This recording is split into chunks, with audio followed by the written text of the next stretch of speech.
All right, guys, welcome back into another NFL DFS video. My name is Eric Paulzine with 9 to 5 Sports. Going to be getting into the ownership leverage here for week 2, okay? And I just want to start off with this again. I'm going to reiterate this, like ownership leverage is what I'm saying, okay? Leverage, okay? I'm not just talking ownership. I don't want this to be a fluff piece. I want this to be actionable information behind it. You guys can choose to do with this information what you want, okay? So we're going to be looking at the most owned players and putting together a calculation that I have here to show if a player is under-owned, over-owned, or properly valued, okay? That is what we're looking at this week, so we'll be getting into that right now. So real quickly, before we get into that, I just want to show you guys real quick, like what a high ownership build would look like, because in NFL DFS, like honestly, you really shouldn't be fading the chalk that much. I said that last week. I don't know if I touched on it too much. Like half of my members or half of my watchers come from PGA DFS. And in that, it does make sense to fade the chalk a lot of the times, because a lot of the times, if you were to make an ownership leverage based build,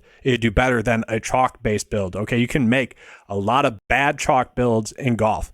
Where NFL, that is not the case. Like, it's very hard to make a bad chalk build in NFL DFS. So typically speaking, especially in cash contests, if you were to just play the chalk, you're going to have a good week. And that is why like ownership leverage can be key in certain situations, but you got to decide for that for yourself. So like on the flip side, here would be some builds that's, not chasing ownership, where we're setting the max settings for ownership at 65%. Whereas this one, I was like, all right, let's see the most ownership we can get. I try to set it at, well, that was different. This is after it. So I set it at like 90% was my desired min to see if I could do that. So I just want to point that out to you guys before we get into this. But now let's get into the ownership. So looking at it right now, Saquon Barkley is the most owned player at 21% projected ownership. And I want to tell you guys right now, I'm recording this on Thursday afternoon. Okay, by the time you're watching this, these could change, and they will change. Like, some of this ownership is going to get higher. Like, currently it's spread out, but I think as Saturday comes and as Sunday morning comes, for sure, this is going to change. Okay, but for the most part, I would expect the players that are high owned right now are going to continue to be high owned. It's just the ownership is going to get more dramatic, I guess, in certain spots. Like, I'd probably expect Jonathan Taylor to get a little bit more ownership, maybe Christian Kirk a little bit more ownership. We'll see. But I want to go position by position here like I had done last week. So we'll start off running backs. So the highest owned running backs on the site are going to be Saquon Barkley, CMC, Darrell Henderson, the cover boy, Jonathan Taylor, Joe Mixon, DeAndre Swift, Javonte Williams, Josh Jacobs, Antonio Gibson. It's all pretty even after that. And I do want to touch on Darrell Henderson because, yes, he got a high snap count. He was kind of a workhorse running back for the other Rams. He gets a plus matchup going against the Atlanta Falcons. Now, if you're playing on DraftKings, you might not see it as that, because on DraftKings, the matchup is ranked as the second worst because, well, Taysom Hill had a lot of rushing yards and he's a tight end. Okay, so like Alvin Kamara and Mark Ingram last week for the Saints didn't do much. They gave up like 6 yards per carry, though. The Atlanta Falcons did. So a lot of people are going to be chasing Darrell Henderson this week. And I'm not saying that's wrong, okay? I'm just saying, like, he doesn't rank out well leverage-wise, okay? That is one thing there.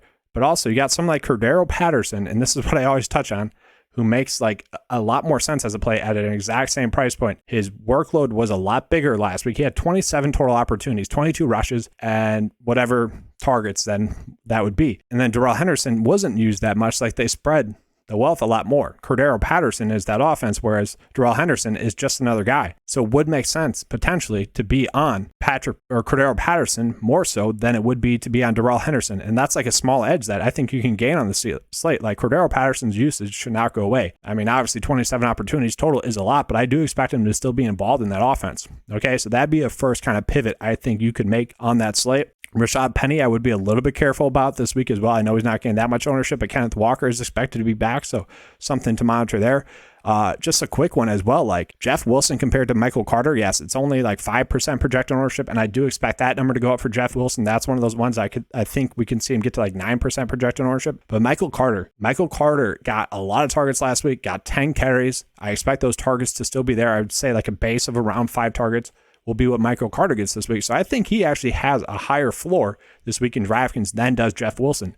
That's a play that I think makes a lot of sense. So just looking at it, guys, the worst plays, and J.K. Dobbins, we still got to wait and see if he's going to play, are Jeff Wilson, Darrell Henderson, Rex Burkhead, that kind of makes sense. Okay, Rex Burkhead, we'll see how many touches he gets. And then Najee Harris, Alvin Kamara, Rashad Penny, some players that didn't really produce last week. And that's another thing I want to remind you guys about. Part of my projections that I have going in there are based off of what a player did last week and what their matchup the team did last week as well. And that's part of the equation, okay? It's not all of it, but that is part of it. So that's why some of these players might not be ranking out well, okay? So that is part of the equation. Now, the players that had the best ownership leverage are going to be Jonathan Taylor, actually, okay? And this is also considering price point. So it's still telling us that Jonathan Taylor, even considering his high price point, is still too cheap because his matchup is very juicy. He is projected to score 25 DK points. Obviously, he dominated last week, so that's part of the equation as well. But at 14% projected ownership, that'd be too low. You probably need to be at like 20% projected ownership. Cordero Patterson, the second best running back leverage play you can make on the slate. I love that. That makes a lot of sense. James Robinson, only 2% projected ownership. I don't know how much I agree with that, although I don't hate the matchup. I do expect Travis Etienne to probably get more targets in this one because I do expect the Jacksonville Jaguars to be playing from behind, but that is for you guys to decide. Saquon Barkley is actually a little bit, he's almost getting to that proper ownership. Like, this isn't too crazy for Saquon Barkley, but still, given the matchup against the Panthers because they just got crushed by Kareem Hunt, by Nick Chubb, and given the fact that he just dominated, had a huge workload, and isn't priced up that high, like, he should be priced at 8K. So that's basically what this is telling us, is that given the 21% projected ownership at his price point, and given his projection, he is still a little bit under-owned. Like, if that gets up to 24, then he's probably properly owned at that point, okay? Then from there, like, just a bunch of general stuff there, nothing too crazy. Like, Michael Carter did kind of stand out to me. I thought Leonard Fournette, I personally think that's a great spot to gain some huge ownership leverage there on the field. I think he should be the highest, if not the highest, or one of the highest, if not the highest owned running back plays on the slate. Okay, he is going to be that offense for that team.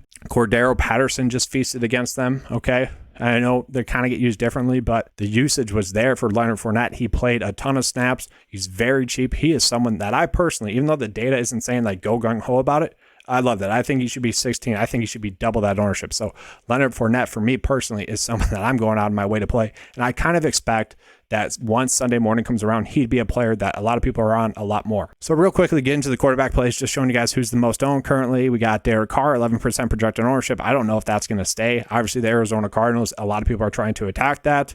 That makes a lot of sense. Matthew Stafford, I think he's going to bounce back. That actually makes some sense too. Joe Burrow, I wouldn't play, but only 6% projected ownership. So we see a big drop there. So nothing to really take away from there. Let's look at ownership leverage just real quick. And typically speaking, guys, the quarterbacks are the players that rank out best in ownership leverage just because they score a decent amount of points and they're never priced up too high given the amount of points that they scored. So like compared to a tight or compared to a receiver, compared to a running back, they're always a little bit like safer too. So that's part of it. But we got Lamar Jackson at 4% projected ownership. He's a little bit too low owned. That game could be a sneaky shootout. Marcus Mariota coming off of a big game where the LA Rams both sucked against Josh Allen. That's part of the reason why he's, projecting out well, but 3% projected ownership at his price point is pretty low, I will say. Mac Jones, don't play him. He had back problems. Carson Wentz, only 4% projected ownership. See, that's where I could see that change because like I've seen a lot of people talk about Derek Carr and Trey Lance and also Carson Wentz. It's kind of like those three a lot of people are like choosing from. So I could see Carson Wentz's ownership getting bumped up a little bit. And then like another play, I actually really love Tua Tagovailoa this week. Obviously the weapons with Jalen Waddle and Tyreek Hill are awesome. Okay. But the Baltimore Ravens are pretty banged up on their secondary. Marcus Peters might be active. He hasn't played in a while. Marlon Humphrey, he might miss this game. Kyle Fuller's injured. And then their other DB is also injured. Like, they are banged up. They are going to be on their second stringers, if not third stringers, there on defense. So like Hill and Waddle should be able to dominate. Thus, Tua better dominate, okay? Or else it's going to be Skylar Thompson time there at Miami. I'm joking about that, but somewhat serious. Like he does need to step up and have a big game, and I expect him to. All right, so once again, like tight ends and quarterbacks are typically always ranking out well leverage-wise. That's just kind of how it goes, given their price point and the projections and whatnot. And I will say, like these two projections for Dalton Schultz and Darren Waller are too high to me. Like I would say like that's too high. Okay. That is a weird calculation that's going on due to a small sample size early on in the season. Although Dalton Schultz did play a ton of snaps last week, he's going to get targeted a lot in this game. And I think if anyone in that Cowboys offense doesn't see their value change at all, it's going to be the tight end Dalton Schultz with Cooper Rush at the quarterback with, Dak Prescott injured. He'd be the one that I don't think his value changes at all. Heck, it might increase a little bit. They might be forced to throw him the ball a little bit more. Going against the Bengals, that's not a terrible matchup as well. Pat Freiermuth and Gentry, I think is that Tanner Gentry, whatever, the backup tight end for the Steelers, had pretty good games. Okay, so it does make sense that Dalton Schultz would be popping up there, but 6% is a decently high ownership there. And like Darren Waller at 8% projection ownership, like that is still pretty high.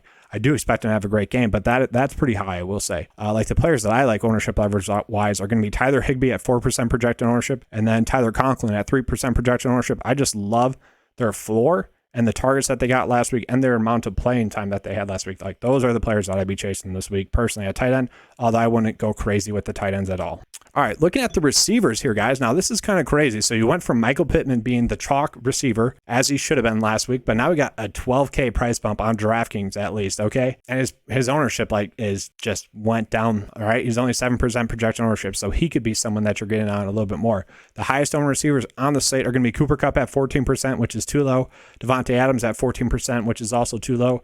Christian Kirk at 11%, which I would say that's proper. The data says that's actually a little bit too much. And I love Christian Kirk, guys. You already know I'm going to be playing him. But there is a path where like Marvin Jones or Zay Jones have a good game. Like they all pretty much played the same amount of snaps. Marvin Jones probably should have had a TD.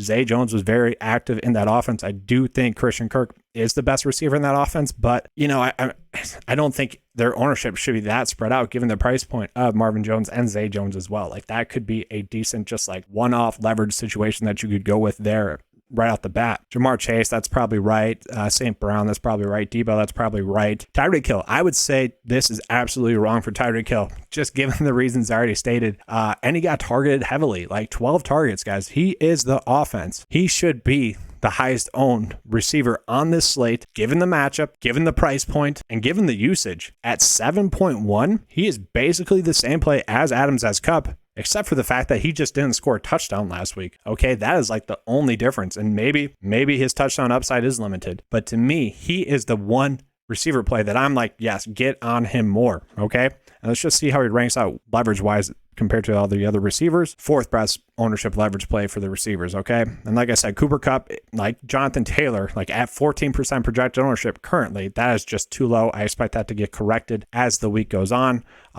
Like he'll be 20% projected owned. I know that for sure. Like I know that for sure. Like it maybe not for sure because Devontae Adams is a stellar play. Like you could easily play him. Just looking at the most owned receivers on this slate or most over-owned receivers on the slate, and let's just bump the ownership projection up to 5% at least. DK Metcalf, yeah, I kind of get that going against San Francisco. We don't really know. Elijah Moore, I kind of agree with that. You watched that Jets game, you saw Garrett Wilson really look like a future star.